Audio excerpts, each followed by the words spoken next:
Hello friends, इस video में हम क्वांटम नंबर के एचटेट प्रीवियस ईयर क्वेश्चन करेंगे जो भी 2018 से 2023 तक आए हुए हैं प्रीवियस ईयर क्वेश्चंस, वो सभी करेंगे क्वांटम नंबर्स के। ठीक है, तो यहाँ पर क्वांटम नंबर शुरू करने से पहले मैं इसके बारे में थोड़ा बता देती हूँ आपको। यहाँ पर देखो, जो हमारे पास क्वांटम नंबर होते हैं, जैसे एन है, जो प्रिंसिपल क्वांटम नंबर होता है। एन क्या होता है यहाँ पर? Principal quantum number.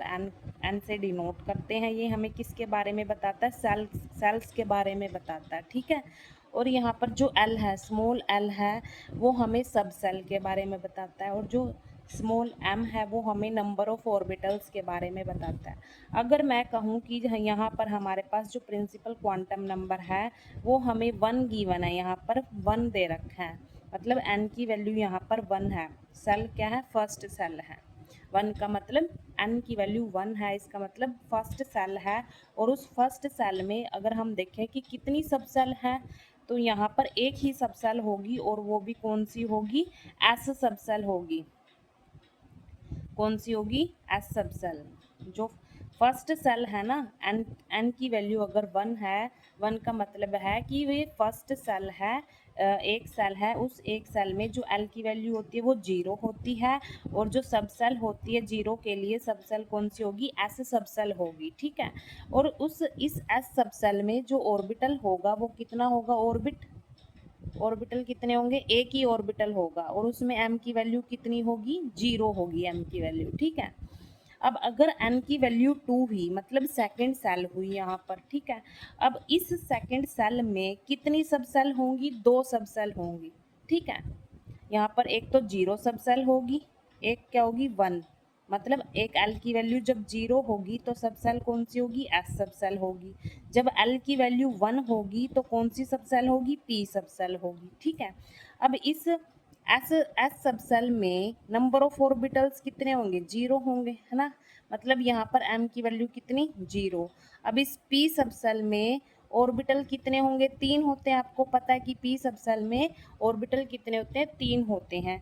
देखो, जो बीच वाला ऑर्बिट है उसमें m की वैल्यू 0, ये वाला ऑर्बिटल, और यहाँ पर m की वैल्यू 1, और यहाँ पर m की वैल्यू -1, मतलब 3 ऑर्बिटल है यहाँ पर। ठीक है, अब अगर मान लो थर्ड सब सेल है, n की वैल्यू अगर 3 है, तो इस थर्ड सब सेल में कितनी सब सेल होंगी? 3 सब सेल होंगी। कौन कौन सी?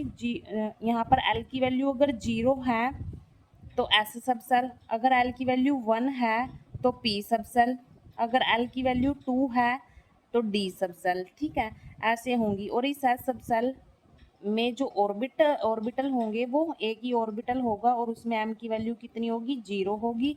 इस p में कितने ऑर्बिटल होंगे? 3 ऑर्बिटल होंगे, है ना। एक की m की वैल्यू -1, इस वाले की m की वैल्यू 0, इसकी +1। और इस सब सेल में जो हमारे पास d सब सेल है, इसमें जो ऑर्बिटल्स होते हैं वो कितने होते हैं? 5 ऑर्बिटल्स होते हैं, है ना। 5 ऑर्बिटल्स होते हैं। इस वाले की -2 वैल्यू होती है, इसकी -1, और इसकी 0, और इसकी 1, इसकी 2, ऐसे होती है। ठीक है, तो यहाँ पर ये होता है सब कुछ। ठीक है, यहाँ पर जैसे जितनी, देखो यहाँ पर जितनी सेल होगी, मान लो जितना भी सेल का नंबर होगा, मान लो n की वैल्यू 2 है, सेल कौन सी है? Second shell. अब जितनी भी सेल का नंबर होगा उतनी ही सब सेल होंगी।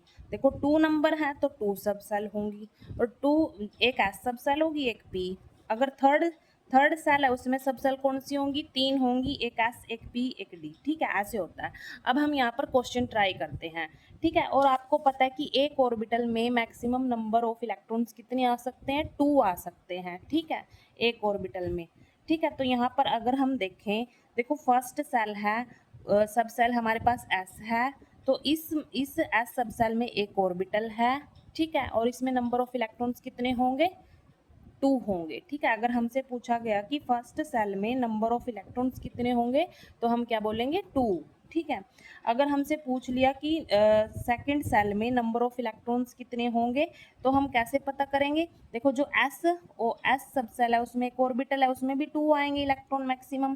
पी में यहाँ पर एक ऑर्बिटल में 2 आएंगे, यहाँ पर 3 है तो 6 यहाँ पर आएंगे और 2 यहाँ पर। टोटल कितने हो गए यहाँ पर 8 इलेक्ट्रॉन। सेकंड सेल में टोटल कितने हो जाएंगे यहाँ पर 8 इलेक्ट्रॉन्स होंगे। तो अब हम यहाँ पर क्वेश्चन ट्राई करते हैं, क्वेश्चन से आपको अच्छे से समझ आ जाएगा, ठीक है। अब देखो यहाँ पर फर्स्ट क्वेश्चन है, what is the total number of orbitals associated with the principal quantum number. देखो ये क्वेश्चन एचटेट 2018 में आया हुआ है, 18 में, ठीक है। तो यहाँ पर हमें टोटल नंबर ऑफ ऑर्बिटल्स पूछे हैं और प्रिंसिपल क्वांटम नंबर दे रखा है। एन की वैल्यू हमें यहाँ पर कितनी गिवन है 3। जब एन की वैल्यू 3 होती है, मैंने अभी आपको बताया जब सेल थर्ड होती है तो उसमें सब सेल कितनी होती है, 3 सब सेल होती हैं। एक एस होती है, एक पी होती है, एक डी होती है ना। एक यहाँ एस होगी, एक पी होगी, पी में कितने ऑर्बिटल 3, एक क्या होगी डी, उसमें 5, मैंने आपको बता दिया ना 5 ऑर्बिटल। अब इन्होंने पूछा है what is the total number of orbitals in third shell. तो हमें पता है यहाँ पर सब सेल कितनी होती हैं 0 1 2, ये सब सेल होती है। इस 0s1 ये एल की वैल्यू है। एल की वैल्यू जब 0 होती है तो उसके लिए एस सब सेल, जब एल की वैल्यू 1 होती है उसके लिए पी सब सेल, जब एल की वैल्यू 2 होती है उसके लिए डी सब सेल, है ना। एस के लिए ये एस सब सेल में एक ही ऑर्बिटल आता है और पी में 3 ऑर्बिटल आते हैं, डी में 5 ऑर्बिटल आते हैं, है ना। ऐसे होता है ये। अब नंबर ऑफ ऑर्बिटल्स पूछे तो काउंट कर लो यहाँ पर 5 ये और 3 ये, 8 और एक ये 9। तो टोटल नंबर ऑफ ऑर्बिटल्स कितने हुए, नंबर ऑफ ऑर्बिटल्स कितने होंगे यहाँ पर 9 ऑर्बिटल्स होंगे, ठीक है। कितने होंगे 9, तो इसका आंसर क्या होएगा 9 आंसर आएगा इसका, ठीक है। Number of orbitals. अगर आपको ऐसे ज़्यादा लंबा पड़ता है, ऐसे नहीं करना, तो इसके लिए एक फॉर्मूला होता है। अगर नंबर ऑफ ऑर्बिटल्स का निकालने के लिए, number of orbitals in shell, number of orbitals in shell के लिए एक फॉर्मूला होता है, क्या होता है एन स्क्वायर। मान लो एन क्या है यहाँ पर सेल नंबर है। अब एन की वैल्यू कितनी है 3 है, तो यहाँ पर बस 3 पुट करो और उसका स्क्वायर कर दो तो क्या आ जाएगा 9 ऑर्बिटल्स आ जाएंगे। कि थर्ड सेल में कितने ऑर्बिटल है 9 ऑर्बिटल्स हैं, ठीक है। तो उसके लिए ये फॉर्मूला होता है एन स्क्वायर। डायरेक्ट फॉर्मूला भी याद रख सकते हो आप। उसके बाद है सेकेंड क्वेश्चन है, the maximum number of electron in the cell with principal quantum number is equal to। अब यहाँ पर डायरेक्ट फॉर्मूला ही पूछ लिया कि किसी भी सेल में मैक्सिमम से मैक्सिमम कितने इलेक्ट्रॉन हो सकते हैं, ठीक है। तो इन्होंने डायरेक्ट फॉर्मूला पूछा है, तो क्या होगा फॉर्मूला देखो। तो उसके लिए फॉर्मूला होता है 2n²। क्या होता है 2n²। तो इसका आंसर क्या आएगा, थर्ड आंसर आएगा इसका 2n²। ये एचटेट 2019 में ये क्वेश्चन आया हुआ है। तो आपको डायरेक्ट फॉर्मूला याद करना है कि किसी भी सेल में हम इलेक्ट्रॉन्स कैसे निकाल सकते हैं, तो उसके लिए फॉर्मूला है 2n²। जैसे मैं एग्जांपल से अगर आपको यहाँ पर समझाऊँ, अगर आपसे नेक्स्ट टाइम पूछ लिया जाए कि यहाँ पर हमें सेल दे दी, मान लो सेकेंड सेल दे दी, तो उसमें पूछ लिया कि सेकेंड सेल में टोटल नंबर ऑफ इलेक्ट्रॉन्स बताने हैं, तो हमने क्या करना है फॉर्मूला अप्लाई करना है यहाँ पर 2n²। एन की जगह हमने बस यहाँ पर सेल नंबर पुट करना है, क्या दे रखा है 2 दे रखे हैं यहाँ पर, 2 मल्टीप्लाई 2 का स्क्वायर यहाँ पर, है ना। 2 × 4 तो कितने आएंगे 8 इलेक्ट्रॉन्स आएंगे। कितने आएंगे 8 इलेक्ट्रॉन्स, मतलब सेकंड सेल में कितने आएंगे 8 इलेक्ट्रॉन्स आएंगे यहाँ पर, ठीक है। उसके बाद है थर्ड क्वेश्चन, देखो यहाँ पर the number of angular nodes for D orbitals are. यहाँ पर नोड्स पूछे हैं। अब इनके लिए फॉर्मूला होता है, एक रेडियल नोड होता है, एक एंगुलर नोड होता है, ठीक है। 2 टाइप के नोड्स होते हैं यहाँ पर, एक एंगुलर और एक क्या होता है रेडियल। इनके लिए फॉर्मूला है, देखो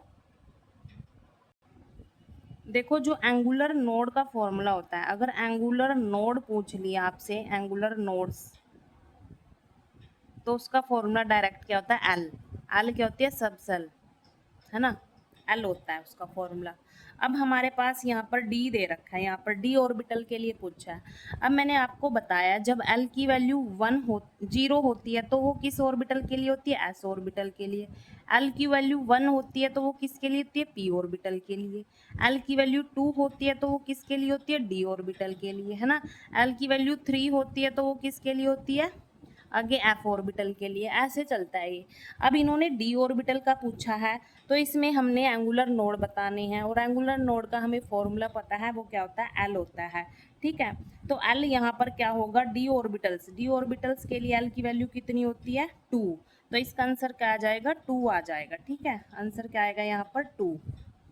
ठीक है, ऐसे ही ये क्वेश्चन आया हुआ है, देखो 2 बार आ गया ये क्वेश्चन, 2019 में भी, 2020 में भी। तो क्वेश्चन रिपीट होते हैं, तो इसलिए मैं बोलती हूँ कि ये जो वीडियो होती है आपके लिए, प्रीवियस ईयर क्वेश्चन होते हैं, वो बहुत ही हेल्पफुल होते हैं, इनको करके जाना होता है एग्जाम में, ये रिपीट भी हो जाते हैं। ठीक है, ऐसे अगर आपसे पूछ लिया कि रेडियल नोड बताओ, तो उसके लिए आपको फॉर्मूला क्या लगाना है, n माइनस एल माइनस 1। ये फॉर्मूला होता है n माइनस एल माइनस 1।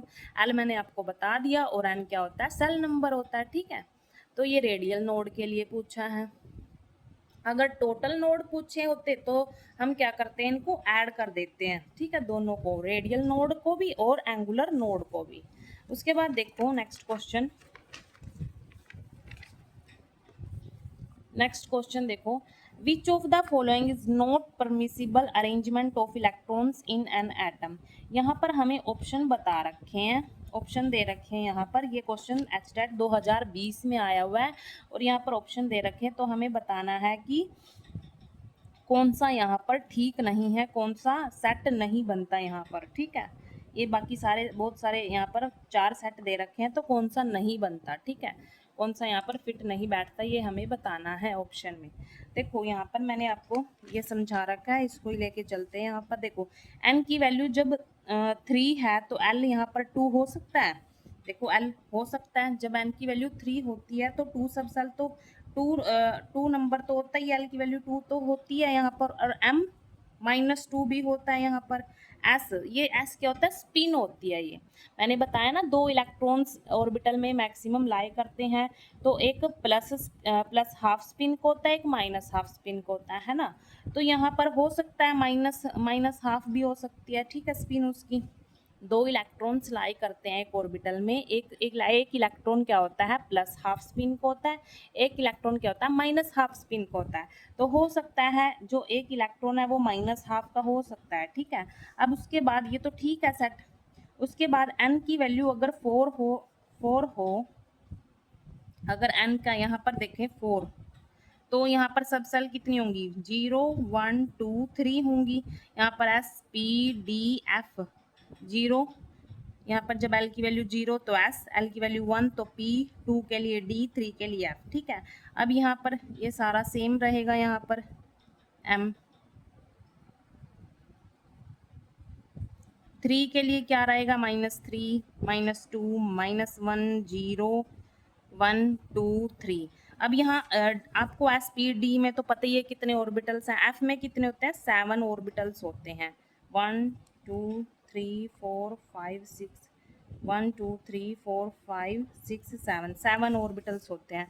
तो n की वैल्यू जब 4 है, तो l तो 0 है ही है, यहाँ पर l तो 0 है, और m भी 0 है, और स्पिन भी -हाफ हो सकती है।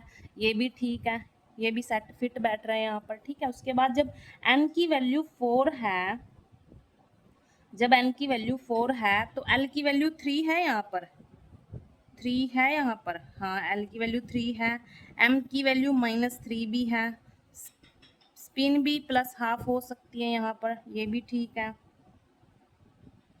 अब देखो नेक्स्ट, ये भी ठीक ऑप्शन, जब n की वैल्यू 3 है, n की वैल्यू जब 3 है, तो l की वैल्यू 2 दे रखी है, ये भी 3 ठीक है। ऑर्बिटल देखो, ऑर्बिटल नंबर -3 दे रखा है, ये गलत आ गया यहाँ पर। इसमें ऑर्बिटल नंबर m की वैल्यू -3 कहीं भी नहीं आती, जब थर्ड सेल में m की वैल्यू -3 कहीं भी नहीं आती। ये -3 किस में आती है, फोर्थ सेल में आती है, जब n की वैल्यू 4 दे रखी है। तो ये गलत आ गया यहाँ पर, फोर्थ ऑप्शन गलत है यहाँ पर। इसका आंसर क्या आएगा, फोर्थ ऑप्शन आएगा, ये गलत है यहाँ पर। देखो n की वैल्यू थर्ड, मतलब थर्ड सेल में m की वैल्यू -3, ये गलत है यहाँ पर, ये नहीं होता, ऐसे नहीं होता। ठीक है, उसके बाद देखो नेक्स्ट क्वेश्चन देखो,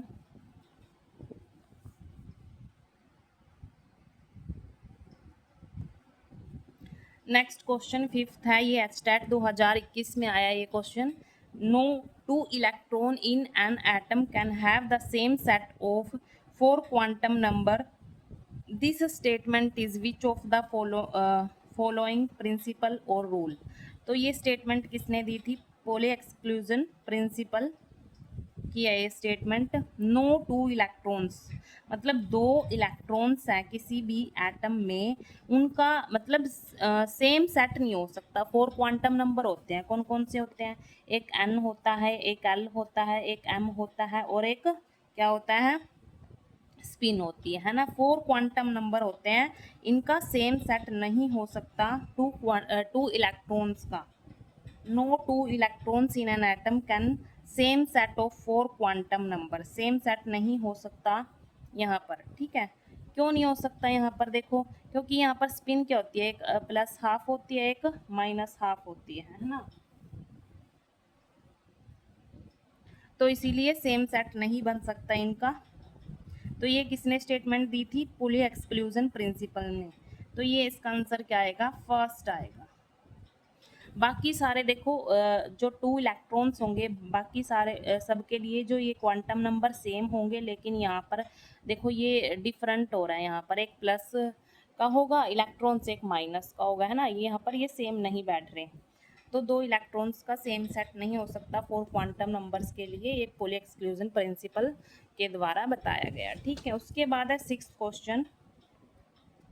यहाँ पर दोबारा पूछ लिया ये, what is the total number of orbitals associated with the principal quantum number. ये तो वही क्वेश्चन है, फर्स्ट वाला ही है ना, ये फर्स्ट वाला ही क्वेश्चन है। Total number of orbital associated with the principal quantum number. यहाँ पर हमें n की वैल्यू कितनी गिवन है? 3 गिवन है यहाँ पर। तो हमने क्या बताना है? नंबर ऑफ ऑर्बिटल्स बताने हैं, नंबर ऑफ ऑर्बिटल्स बताने हैं। तो मैंने आपको फॉर्मूला बता रखा है, n स्क्वायर होता है नंबर ऑफ ऑर्बिटल्स निकालने के लिए। किसी भी सेल में नंबर ऑफ ऑर्बिटल्स निकालने के लिए जो फॉर्मूला होता है वो n स्क्वायर होता है। n क्या यहाँ पर 3 है, बस वैल्यू पुट करो। 3 को 2 टाइम्स मल्टीप्लाई करोगे तो कितना आएगा? 9 आ जाएगा यहाँ पर। तो 9 ऑर्बिटल्स होंगे, है ना। ये क्वेश्चन रिपीट हो रहा है, देखो फर्स्ट वाला सेम क्वेश्चन है, सेम क्वेश्चन है यहाँ पर ये। तो इसका आंसर थर्ड आएगा, ऑप्शन थर्ड ठीक है इसका यहाँ पर।